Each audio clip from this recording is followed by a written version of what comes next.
Hi, my name is Logan Garcia, and today I'll be talking to you about solutions for sustainable and green building.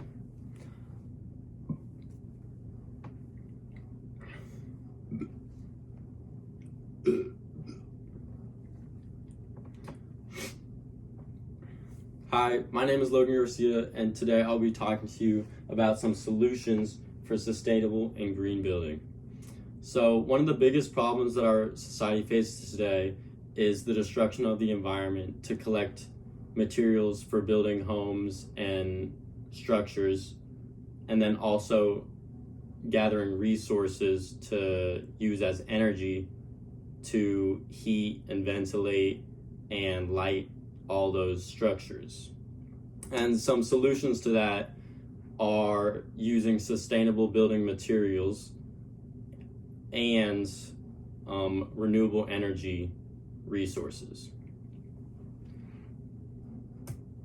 So I think the best way to reduce our carbon emissions and environmental deterioration is the on-site renewable energy, because it is more viable in the long run than the eco-friendly building materials. But it's not all bad for these sustainable building materials, because they decrease the environmental degradation, since we don't have to go out and chop more wood or mine more stone for these buildings. We just use old material that is repurposed and reproduced into a better material, a stronger material. And this provides the building with these high quality materials, so it degrades less and it provides more strength for your building, so it'll just last longer. And so here I've got some charts from the Sustainable Building Materials Journal, and it just shows all of the tensile strengths and compressive strengths of these sustainable materials as compared to conventional materials.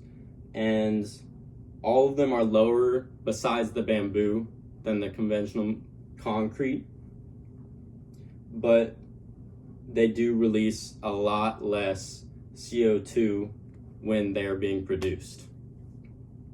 The only downside to these sustainable building materials is their cost. They're all really expensive. Not only that, sustainable building materials are limited in availability. They're labor intensive to produce, they're expensive to produce, and they provide limited installation, which means that you'll probably just have to invest more in either heating and cooling your home, so more money in that, and then if you didn't want to do that, you'd probably just have to buy some insulation to put into your home. And that's a lot of energy to use if you don't insulate your home using these sustainable building materials. It's a lot of energy to heat and cool and light your home, all the above. So having net zero energy consumption in buildings will provide cost savings and reduce environmental impact while improving efficiency and comfort. So as I was saying with the sustainable building materials, they may decrease the environmental degradation, but you still need lots of energy to power that same home. So that's still a lot of environmental destruction that you need to do just to grab that energy. And so around 4/5 of the energy produced in the US is from non-renewable resources. And 39% of the energy produced is used on homes. So if we can get our energy usage lower in our homes, we won't have to destroy our environment so much. And one way to do that is to incorporate renewable energy resources into our homes. So the first renewable energy resource I want to talk about is solar energy, because it is a viable renewable energy for buildings because it reduces costs while efficiently providing energy and reducing emissions. So here we can see that like an annual carbon emission, like for a normal household, can be reduced by 3 to 4 tons just by using solar systems. And if like a lot more buildings in the US, almost probably like everyone in the US, if everyone in the US incorporated solar systems, we could save around $202 billion annually, which is insane, just on energy consumption. And the good thing about solar energy is that if you have any left over, it can be stored and used for later, or it can go back into the grid and be used somewhere else.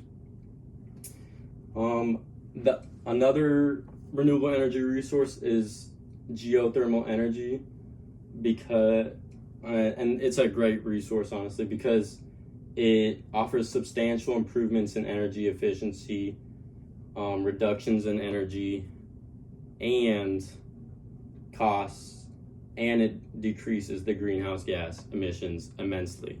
So here in this diagram, we can see like kind of how it works. You just drill pipes into the ground, and they pump like they can pump cool air or warm air depending on the season down into the ground. That either gets cooled or heated, again depending on the season, and pump back into your home. So you're using way less energy to heat your home, almost probably none, honestly. If you have a geothermal energy system, you're probably not going to be using any energy to heat and cool your home. But these do have downsides. So according to the Green Building Materials Manual and Green Building Practices to integrate renewable energy in the construction sector, right?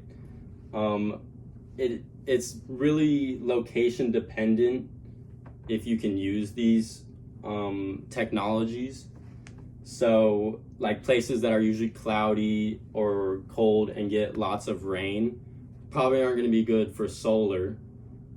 And then also with geothermal, you have to have like a geothermal pocket underground to even use that. And then that's not the only downside. There's also the fact that the installation process of these technologies is very high. Like it's very expensive to implement all this, which is kind of bad. And then for solar panels specifically, it's really expensive to maintain them and make sure that they're all good so that they can keep producing energy.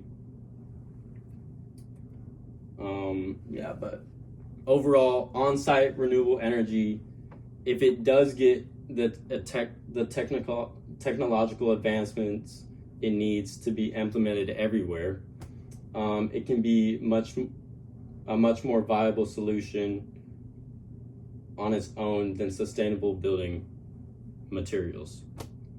Just because sustainable building materials don't reduce the energy consumption, they just reduce the amount of material that we need to farm from our environment.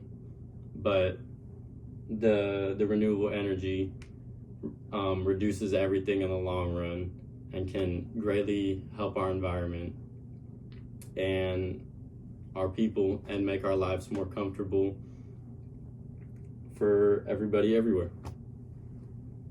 And then there's my bibliography. Thank you.